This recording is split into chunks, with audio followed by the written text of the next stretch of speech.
எதிர்க்கட்சிகளின் கடும் அமளிக்கிடையே மக்களவை தொடங்கிய சில நிமிடங்களிலேயே ஒத்திவைக்கப்படுவதாக சபாநாயகர் ஓம் பிர்லா அறிவித்திருக்கிறார். இதனால் மக்களவை 12 மணி வரை ஒத்திவைக்கப்படுவதாக அறிவிக்கப்பட்டிருக்கிறது. இன்று காலையில் மக்களவை தொடங்கிய உடனேயே அங்கு இரங்கல் குறிப்புகள் வாசிக்கப்பட்டன. அதன் பின்னர்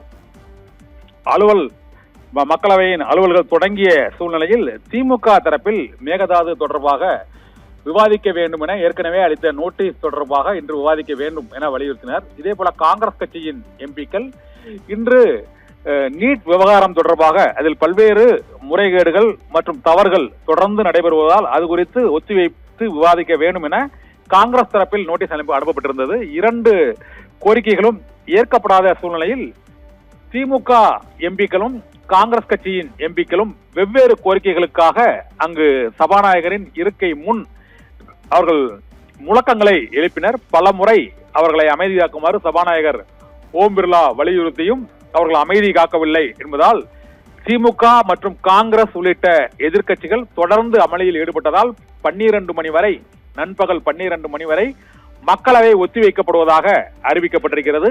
இது தவிர இந்த கூட்டத்தொடரில் எதிர்க்கட்சிகள் சிதறி போய் இருப்பதால் இந்த முறை பல்வேறு மசோதாக்களை நிறைவேற்றுவதற்கு பாரதிய ஜனதா கட்சி மத்திய அரசு திட்டமிட்டிருக்கிறது.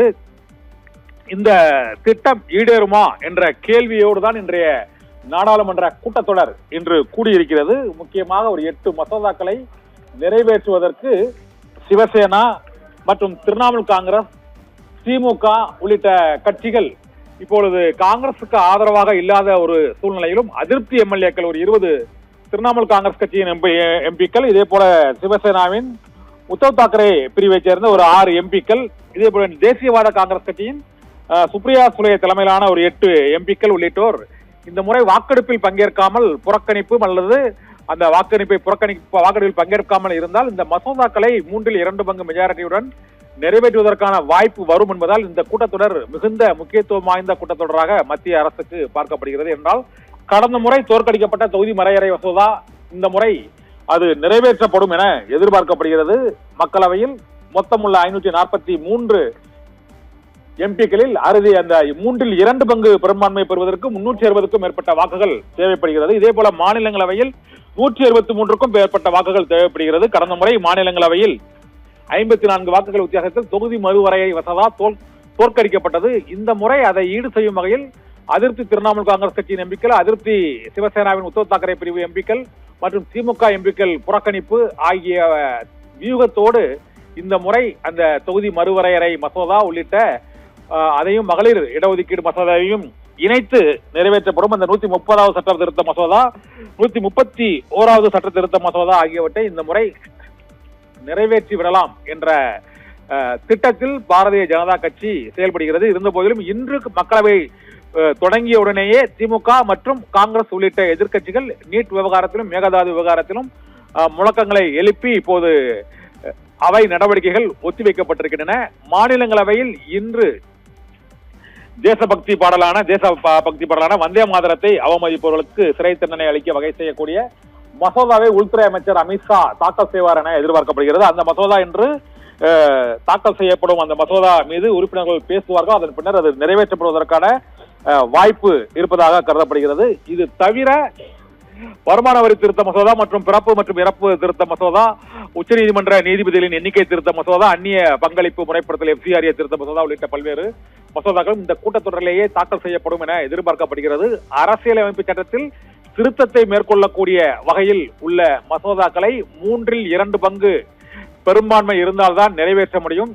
இந்த முறை எதிர்க்கட்சிகளாக இருக்கக்கூடிய வலிமையான எதிர்க்கட்சிகளாக இருந்த இந்தியா கூட்டணியோடு இணைந்து செயல்பட்ட திரிணாமுல் காங்கிரஸ் கட்சியின் 20 அதிருப்தி எம்பிக்கள் இந்த முறை பாரதிய ஜனதா கட்சிக்கு ஆதரவாக வாக்களிக்கிறார்கள். இதே போல சிவசேனாவின் உத்தவ் தாக்கரே பிரிவு, தேசியவாத காங்கிரஸ் மற்றும் தமிழகத்தில் திமுக ஆகியவை பாரதிய ஜனதா கட்சியின் ஆதரவு நிலைப்பாட்டை எடுக்குமா என்ற அரசியல் ரீதியான முக்கியத்துவம் வாய்ந்த கேள்வி எழுந்திருக்கிறது. காங்கிரஸ் கட்சி தேர்தலுக்கு பின்னர் அணி மாறியதால் இந்த முடிவை திமுக வாக்கெடுப்பில் பங்கேற்காமல் புறக்கணித்துவிட்டு அந்த மசோதா நிறைவேறுவதற்கு காரணமாகவும் காங்கிரஸ் கட்சிக்கு ஒரு எதிர்ப்பு நிலையை கடைபிடிப்பதற்கு இதை ஒரு உத்தியாகவும் திமுக பயன்படுத்தும் என எதிர்பார்க்கப்படுகிறது.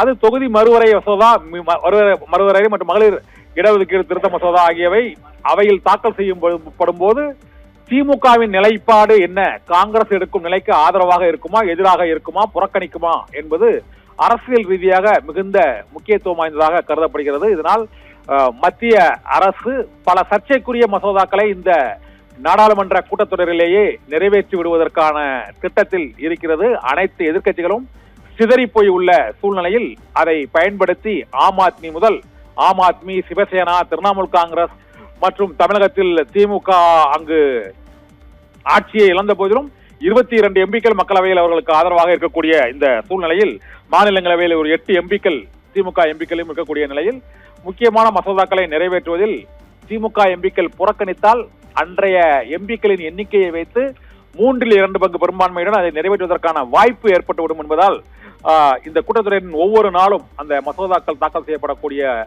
நாள் மிகுந்த முக்கியத்துவம் வாய்ந்ததாகவும் அரசியல் ரீதியாக பல்வேறு சமன்பாடுகள், கூட்டணி நிலைப்பாடுகள் மாறக்கூடிய நாளாகவும் இந்த மாநிலங்களவையில் அந்த மசோதாக்கள் நிறைவேற்றப்படும் நாள் இருக்கும் என எதிர்பார்க்கப்படுகிறது.